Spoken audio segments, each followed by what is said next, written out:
Okay, it's a pleasure to introduce the next speaker, Lam Hui from Colombia, who's going to talk on testing gravity. Oh, your mic. Oh, okay. Can we have the mic back?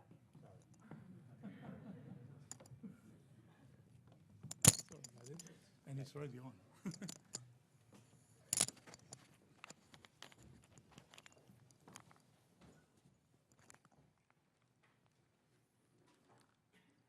Okay, can you hear me? It's okay. So while I was preparing for the talk, I realized perhaps a better title for this talk is the following. Is symmetries and testing gravity. And then upon further reflection, decided, in fact, an even better title is broken symmetries and testing gravity. And broken means explicit and spontaneous. And you will see why. So here is the outline. In fact, it's really three different ideas wrapped in one talk, but they are all tied together under the heading of gravity and symmetries. The first idea is the part that is actually addressing basically theories of modified gravity. And I want to discuss kind of a fairly generic test. And it's a small-scale test of modified gravity that kind of complements this large-scale test that Ove just discussed. The rest of the talk has nothing to do with modified gravity. It's pure general relativity. And I want to discuss symmetry issues in two different aspects of large-scale structure. One is symmetry issue in the measurement of large-scale structure. And in particular, the symmetry I want to focus on is parity. And then the last part of the talk, I want to discuss symmetry, not so much in the measurement, but more like in the theory of large-scale structure. You will see the distinction in a moment. And the symmetries in questions has to do with dilation and generalizations thereof, which I'll describe. My collaborators are listed here. Alberto Nicolas, my colleague at Columbia, Camille Bonfin, and Enrique Castaneda. Camille is actually in the audience, I believe. And then I have a fairly large set of collaborators in the last topic. So let me begin with the first idea. And I should also say, as we progress, we are marching backward in time to larger redshifts and also larger scales, as you will see. So first idea, let me make just some fairly basic remarks about modified gravity. There is a theorem that actually puts fairly severe constraints for any attempts to modify gravity. And the theorem is due to Weinberg and Detzer and others. And the theorem can be fairly simply stated. At low energies, which means large distance scales for us, a Lorentz invariant theory of a massless spin-2 particle must be general relativity. And therefore, by that theorem, in fact, we should just forget about modifying gravity because it's impossible. You shouldn't do it. The only way around respecting this theorem really is to just add extra forces, not the one that is mediated by the massless spin-2 particle. The simplest way to do it is to introduce a scalar. For example, it's very common. A light scalar that mediates long-range force between matter particles. In other words, you end up having basically some version of scalar tensor theory, where the scalar is this extra scalar mediating a long-range force, and the tensor part is just good OGR. A more non-trivial example would be, I think Claudia would discuss that next, would be massive gravity. It's a very exciting has been some exciting development recently. And even in that case, by adding a mass to the graviton, which basically violates one of the assumptions here, if you like, you add extra polarization states, and it turns out one of them, in certain limits, behave like a scalar. And therefore, once again, some kind of scalar tensor theory. What I want to just emphasize at the beginning is somehow some kind of scalar tensor theory seems to be fairly generic if you want to modify gravity at all. Second motivation, I thought I should just mention, if you like to think about anything beyond the cosmological constant, for example, some kinds of dark energy, usually some light scalar, sometimes called quintessence, absent symmetries that forbid it, that scalar would be coupled to matter, and as long as it does, again, that mediates a long-range force. Once again, some kind of scalar tensor theories. So from that point of view, if you want to follow this way of thinking, which you don't have to, but let's say you follow this way of thinking, some kind of scalar tensor theory is actually fairly generic, and it would be very useful to have a generic test, kind of in some sense independent of the details of that theory, which is more like, which is very much a work in construction. So here's the idea. I should say, I should have put a reference here. The idea is actually pretty old due to Nordtvedt in the 60s. The idea is the following. Let's assume, and I want to emphasize assume because this is not always true, but very often it's true. Let's assume black holes have no hair, in particular no scalar hair, meaning no scalar charge, while normal stars like the sun actually have scalar charge.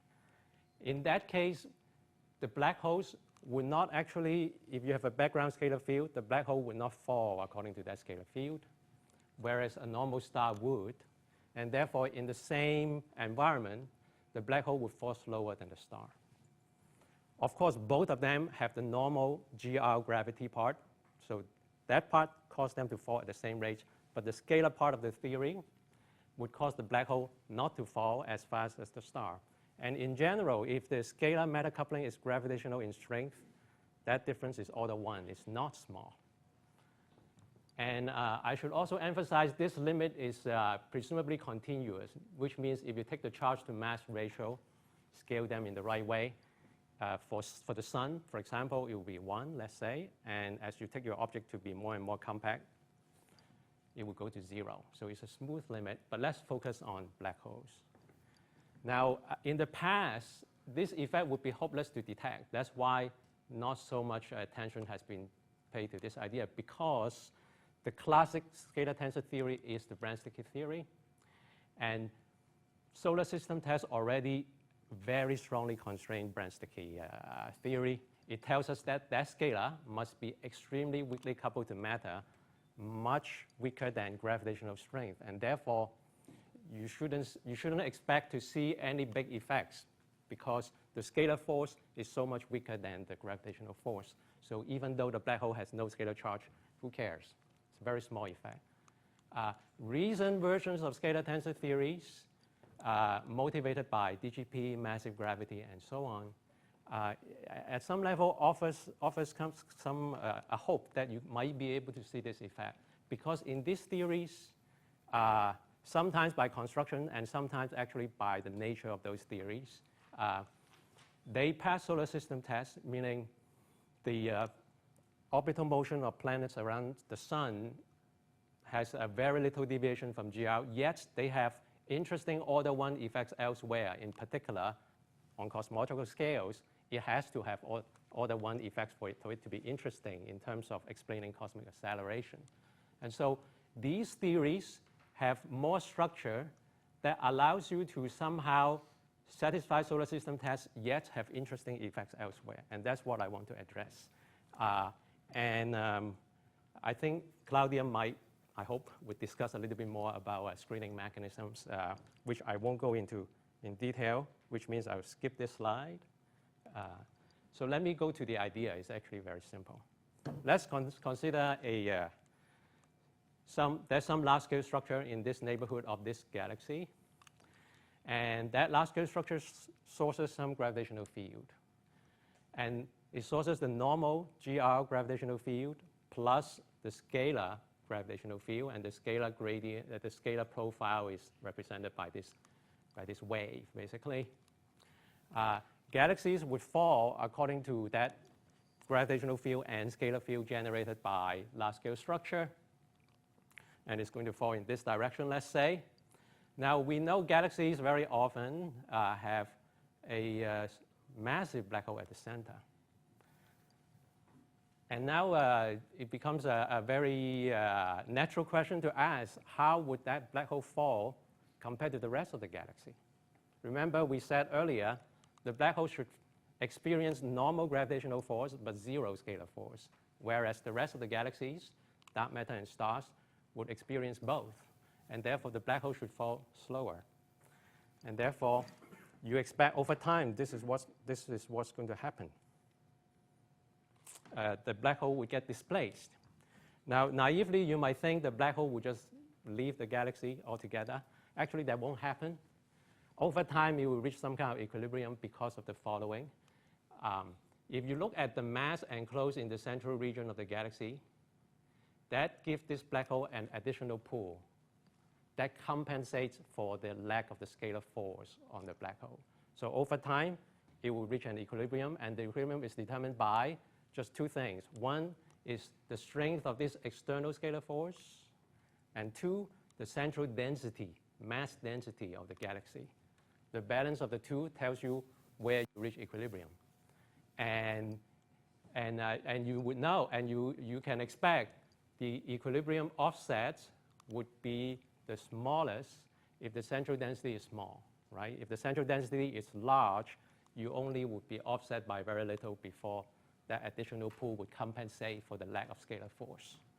Okay, so this is the simple idea, and you can estimate that offset. We did a very simple estimate. So just to repeat, the idea is to look for offset of massive black holes from centers of galaxies, and where by centers, let me be a little bit more precise, I mean the bottom of the gravitational potential well. It won't be actually sitting there. Absent this effect, dynamical friction in general, given enough time, would take the supermassive black hole to the bottom. But this effect would actually displace it from the bottom. And a good set of objects to look at would be Seyfert galaxies, where you can actually see both the stars and the black hole, because the active nucleus for these galaxies are not too bright. You want to see both. The offset has a range. It depends on the kind of galaxies. For small galaxies, where the central density also tends to be small, the offset can be up to about 100 parsecs.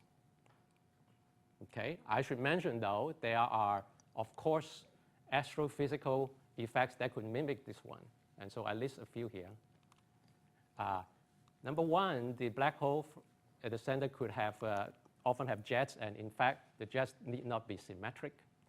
And in fact, that seems to be the explanation for the one offset that we know, which is M87. The offset in that case is reported to be about 7 parsec. In the image, you can actually see the jets, and the offset seems consistent with the direction of those jets. So this seems like a good explanation in that case. And in fact, you could actually work out, just as a simple exercise, if this offset were due to this effect, some kind of modified gravity effect, the coupling of the scalar to matter has to be a lot stronger than gravity, actually. So from that point of view, it's also an unlikely explanation. There are other effects. This one is more rare, binary merger recoil. Yeah, when you merge two black holes that happen to be at the center, you know the emission of gravitational waves is asymmetric. That gives you a recoil. That would give you an offset. Brownian motion, the fact that your supermassive black hole is sitting in a bath of stars would basically cause the scattering, would cause the black hole to wander. And finally, of course, your black holes, your galaxies could be just disturbed, meaning galaxies that just merged not a long time ago, the black holes could be displaced. So there are all these effects that are sources of confusion, so I won't claim this is easy, but this is something that one could look for, and it seems fairly generic. The distinguishing feature is the following, that if it were due to this effect that I am suggesting, the spatial offset should be correlated with the streaming motion of the galaxy, whereas most other effects wouldn't have that feature. That's number one. And number two is that this offset comes with also a small velocity offset, which means the black hole, let's say, is on the way to moving to its equilibrium position, is actually very slow. It's like a few kilometers per second. It's very slow. Whereas these effects, for example, the first two, typically give you a fairly substantial velocity offset. So you should check for velocity offset as well. Of these, probably the one that is most easily confused with the effect that we're talking about is probably Brownian motion. Brownian motion is probably small for large galaxies, Milky Way-like galaxies. So probably in that case, it won't be confused. But for small galaxies, like what I'm talking about here, the two actually have similar size. Okay, so one has to be careful in one's interpretation. So that's idea number one: test for the presence of extra scalar forces by looking for off-center black holes. If you like, it's some kind of equivalence principle test. Okay, and I won't go into these footnotes. Let me go to the second idea. Now we leave modified gravity. This is just general relativity. And I want to discuss the issue of parity or violation of parity in measurement of large-scale structure. In general, when we do measurements, we just automatically, even without thinking, assume parity is respected.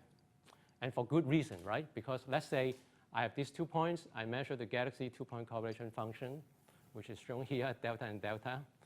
If I swap the two galaxies, clearly it wouldn't make any difference. So for good reason, if you measure this, you will never see parity violation almost by definition. However, how about cross-correlation? What if you cross-correlate two different populations of galaxies, and I label them here A and B, so A and B here. With two different populations, you can form some kind of an arrow, if you like. I'll define an arrow that points from A to B. And this situation is inherently different from this situation because the arrow points in different directions. And in general, one could imagine, at least imagine, that these two measurements will give you different answers. They need not be the same, although very often we assume, even in that case, they are the same. Okay? Now, you might wonder what kind of effects would actually care about the exchanging the pair of A and B. What kind of effects would break parity? And here's one, and I'm going to discuss more, but this one is nice because it's very pictorial. So let's think about the following situation. Let's say I have an observer here, and I am looking at 3 galaxies, 1, 2, and 3. And this is very idealized, so bear with me for a moment. 3 galaxies sitting in some gravitational potential well. Yeah, this is the shape of the gravitational potential well. The black dot, the black galaxy is sitting in the bottom. These 2 galaxies is sitting the same distance from it, left or right. Yeah. Now let's ask the following questions. When we measure these galaxies, of course, it's positioned along the line of sight. Very often, all we know is the redshift. And there is one component of redshift which is just purely gravitational redshift. Now let's add the gravitational redshift of these 3 objects and see how they would get displaced. This one is in the bottom. These 2 is in the shallower part of the gravitational potential well. And therefore, they get displaced like this, yes? The one that's at the bottom get displaced the most. And now you ask the question, okay, let's find out the relative separation of these 3 galaxies. What would they look like? Well, it would look like this. These 2 galaxies would be closer together than these 2 galaxies. Yeah? What was originally a symmetric situation become asymmetric because gravitational redshift worked that way. Peculiar motion, if you think about it, do some kind of average by itself will not do this. Which means the following, which means if you look at these galaxies, and let's give these galaxies label. So I'll do this next. I'll call them A and B, right? The one sitting in the bottom, let me call that A. The ones out there, let me call that B. For example, you can think of this as a cluster. A is the central brightest galaxies, and B's are the members. What this is telling you is that the cross-correlation between A and B is stronger if B is behind A than if B is in front of A. You are here. You are the observer here. Okay? And this effect was brilliantly exploited by this set of authors about 2 years ago. Of course, this is a very idealized, cartoonish picture of what's going on. What they did was you average over many clusters. Clusters are by no means symmetric, for example. But if you average, you can hope to pull out the signal. And the claim by this author is indeed they pull out a signal at the level of 2 to 3 sigma. 3 sigma, closer to 3 sigma. This point of view that I advocate here, that really one way to think about it is just some kind of cross-correlation that is parity asymmetric. It has been actually discussed by a number of authors I listed here. Some of them are in the audience. Okay. Now, once you think in this direction, it's very natural to ask, well, what are other parity violating effects? And in fact, there are many. And at least a large fraction of them is usually grouped under the heading of general relativistic effects.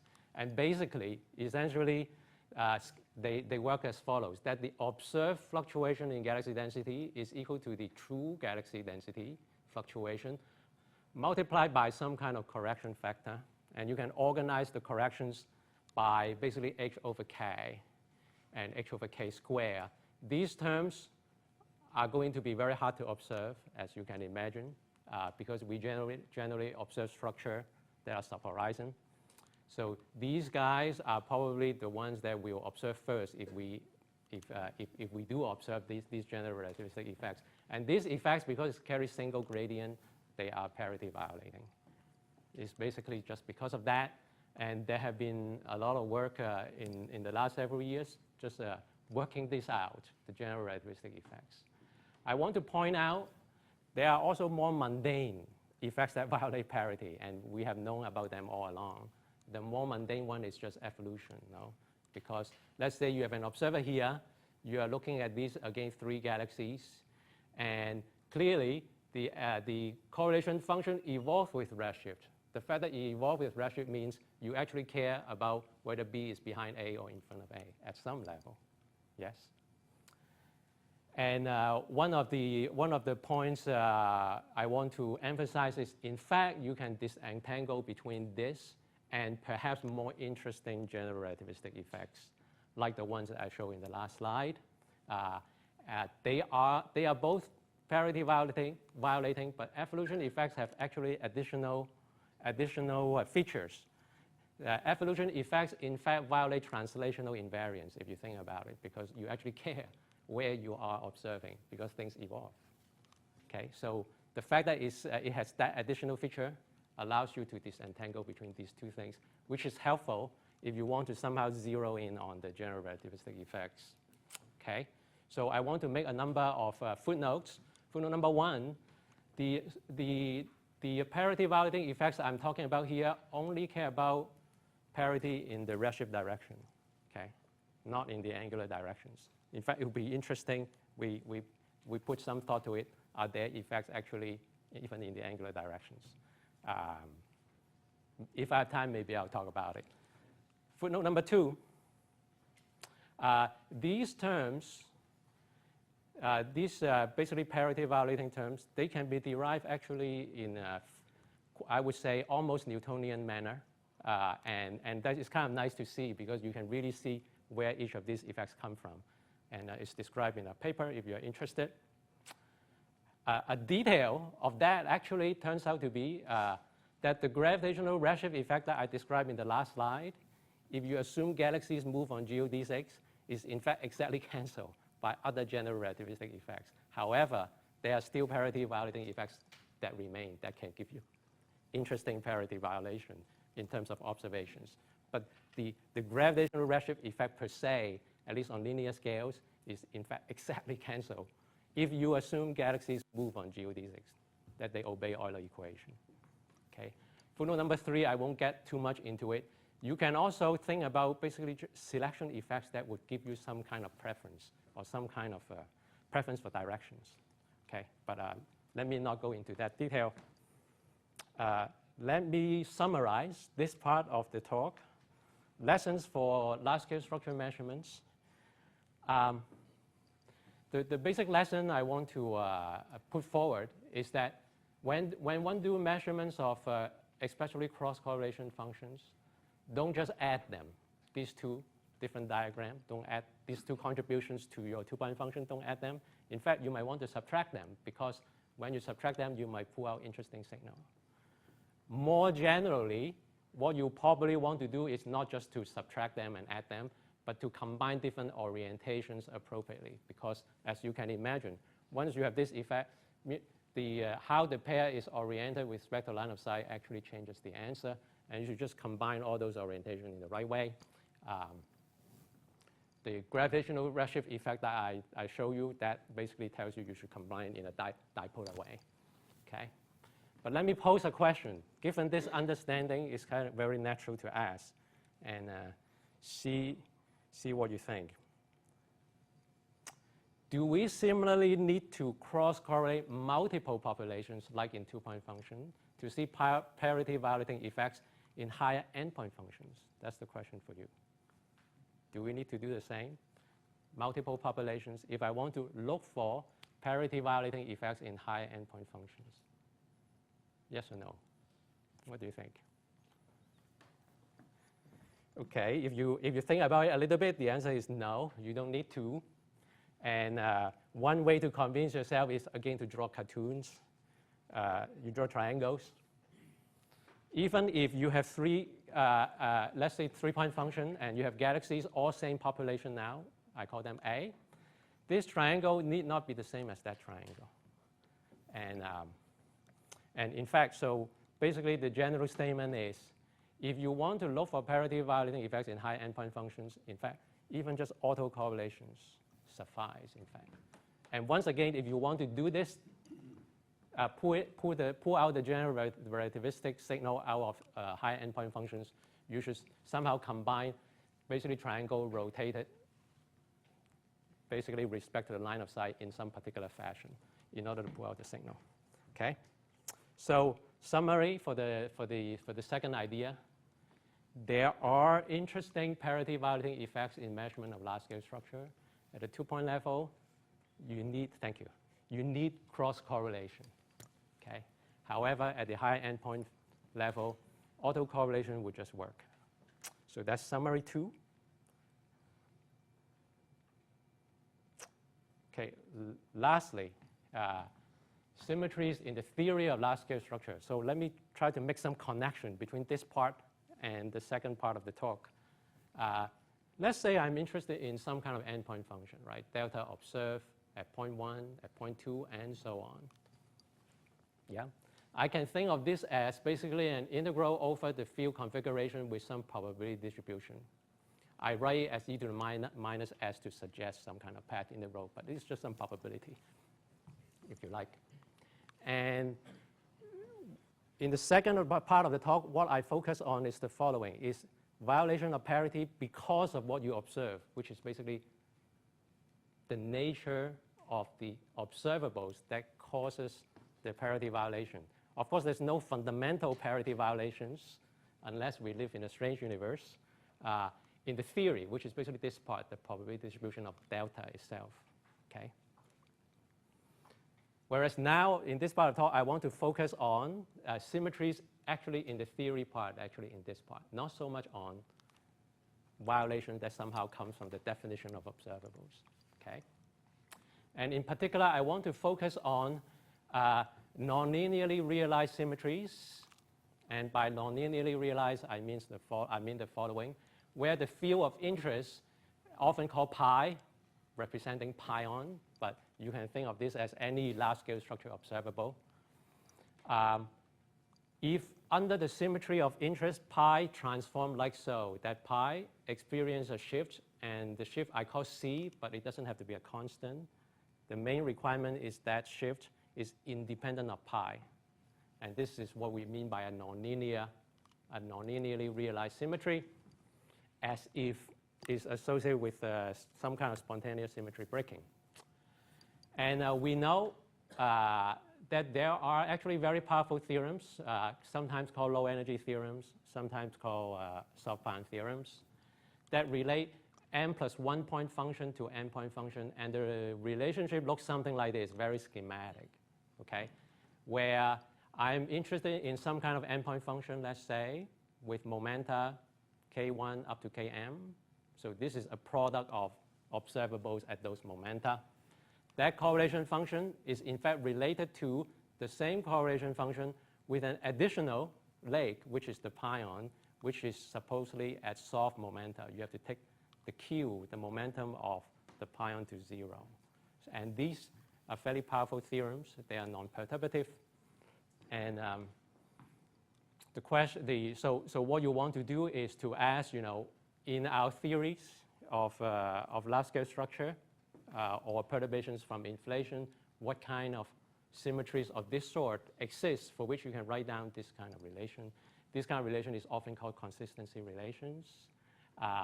There have been a lot of work recently. I listed only some of them that kind of take this kind of point of view about consistency relations.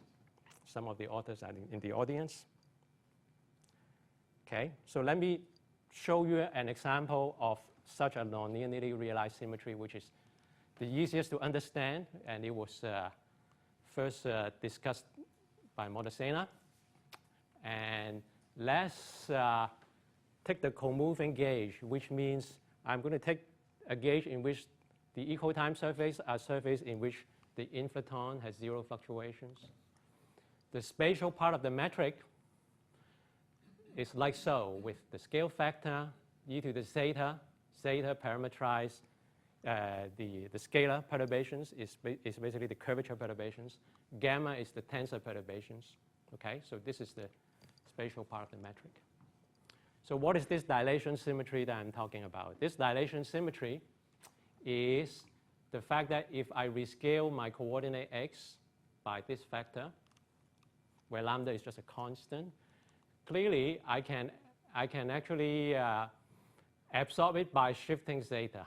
Yeah, if I shift zeta by lambda here, I can absorb this additional factor that occurs when I rescale the coordinates.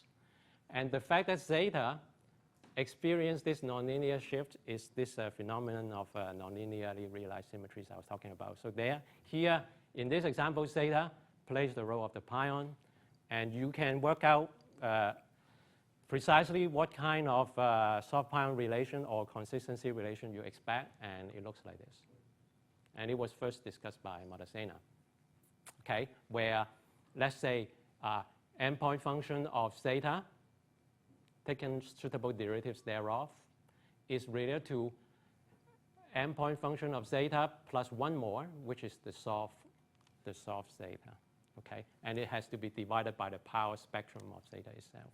Okay. I should also emphasize, yes, thank you.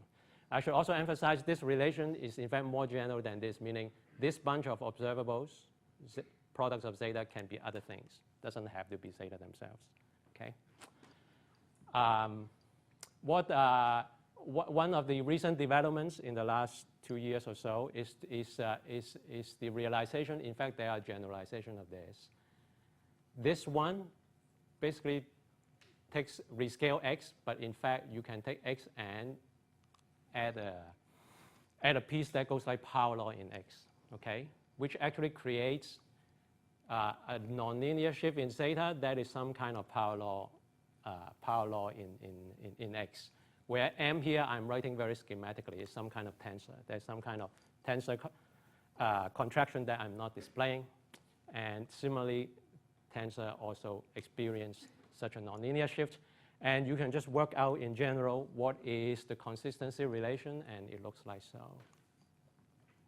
And perhaps the slightly surprising thing, which in retrospect is not so surprising, is that there's in fact an infinite number of these, not just dilation. The next one, which is basically n equals 1, turns out to be special conformal transformation. And then the higher order ones, it just go on and on for arbitrary n. Okay.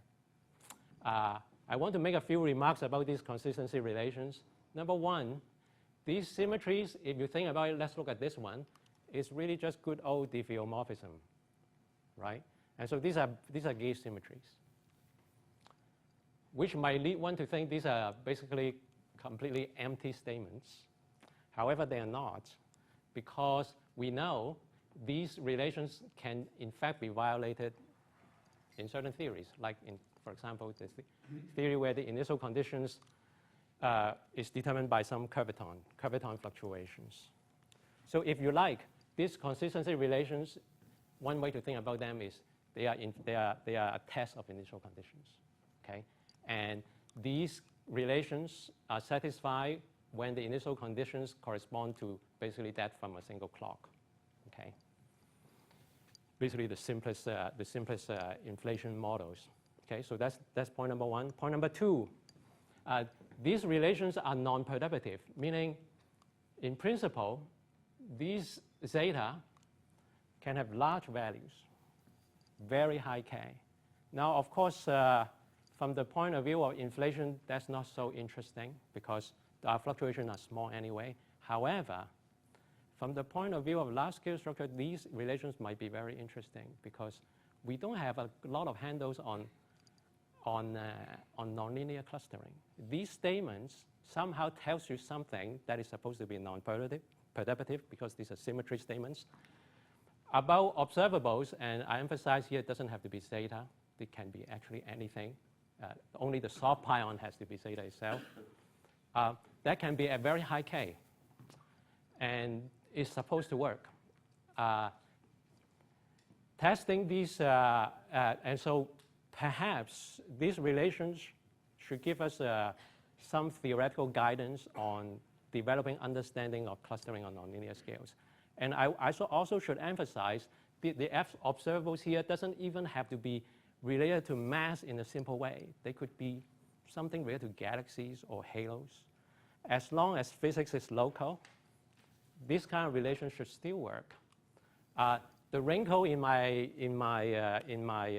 argument here is that these relations, unfortunately, they are general relativistic in nature, meaning to really verify them, you have to include general relativistic effects, which makes it hard.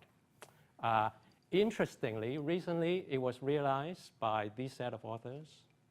In fact, there are further consistency relations, at least one more, that you can derive even at the Newtonian level. You don't need general relativity. You don't need to be able to see general relativistic effects to verify that relation.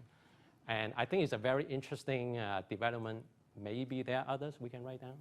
Would they be helpful in helping us understand nonlinear clustering? That remains to be seen. So this is the summary of the last part of the talk. Non-linearly realized symmetries in large-scale structure give non-perturbative relations between different endpoint functions. There are, in fact, an infinite number of such symmetries. They are tests of initial condition. They might help us develop a better understanding of nonlinear clustering. And so I will end by just flashing the outline at the very beginning, because I realize it might be a little bit confusing to talk about three different things in one talk. So this is my summary. Thank you very much for your attention.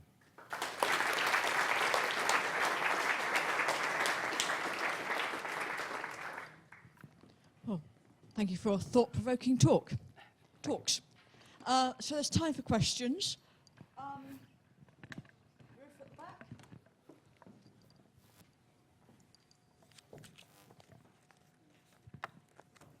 So I just wanted to basically ask something or raise a point about the very first part of your talk. First part, yes.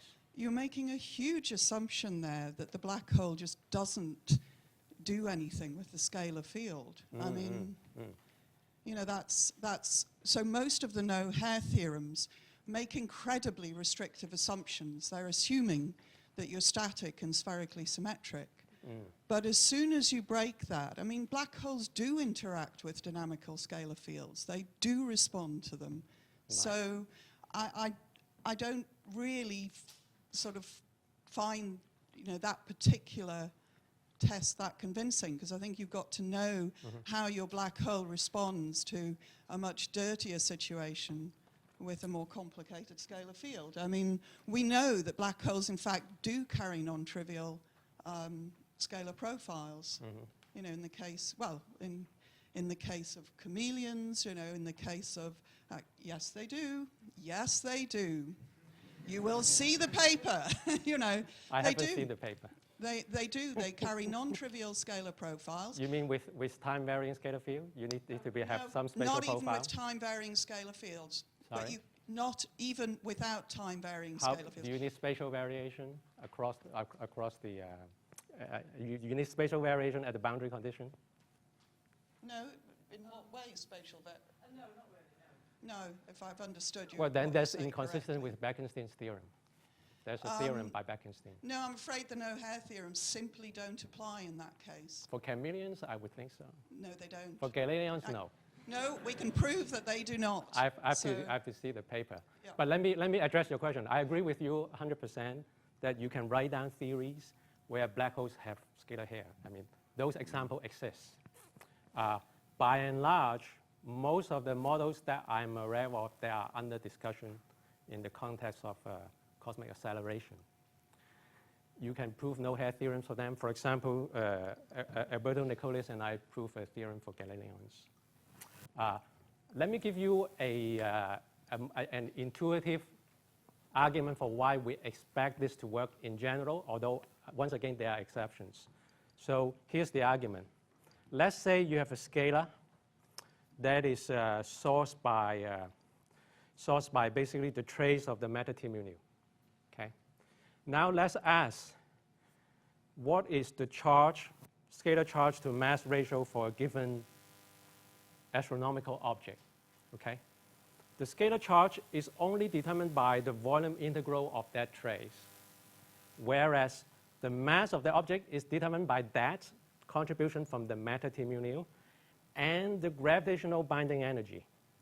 So the mass have two sources where the charge have only one. And therefore, when you go to very compact objects where the mass start to be dominated by gravitational binding energy, the charge to mass ratio would diminish. And the no-hair theorem is just a statement that this limit is in fact continuous, that you go to a black hole does not somehow suddenly jump. Now, you can build theories where that actually happens, but it's, I would say, is somewhat unexpected, at least. Just that simple argument suggests to you, well, if I look at compact objects, charge to mass ratio should be small. Well, I'd like to talk to you afterwards, but I think, first of all, I agree that matter does couple differently, but I would also point out that I think there are a lot of misunderstandings and misuses of the no-hair theorems, and I think that the situation is a lot more complicated, and in particular, when you do have dynamics or you have scalar fields with unusual potentials, then you do get scalar condensation. I mean, string theorists have known this for a long time. Yeah, I should also say there are examples in more mundane theories covered by actually Bekenstein's theorem, where you can give actually the black hole some kind of scalar charge is by having some kind of time-varying scalar field, for example. This is due to Ted Jacobson. But in general, the charge to mass ratio you get is just small. I mean, unless you are talking about very large variation. So I don't, yeah. Okay, I think we should move on, and perhaps Ruth and I should talk to you later. Tom. Oh, okay.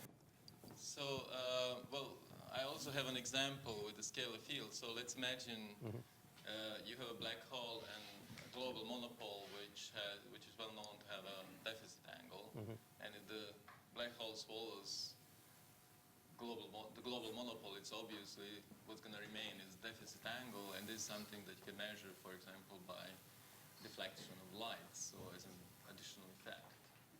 So that's in some sense hair, right? Because it's a global effect.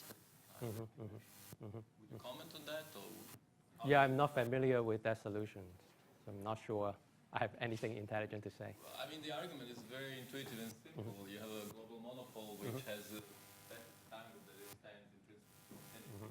So when black hole heats it up, so it must remain. Causally, not Right, there. right. Any more questions? Or perhaps we can thank Lam again.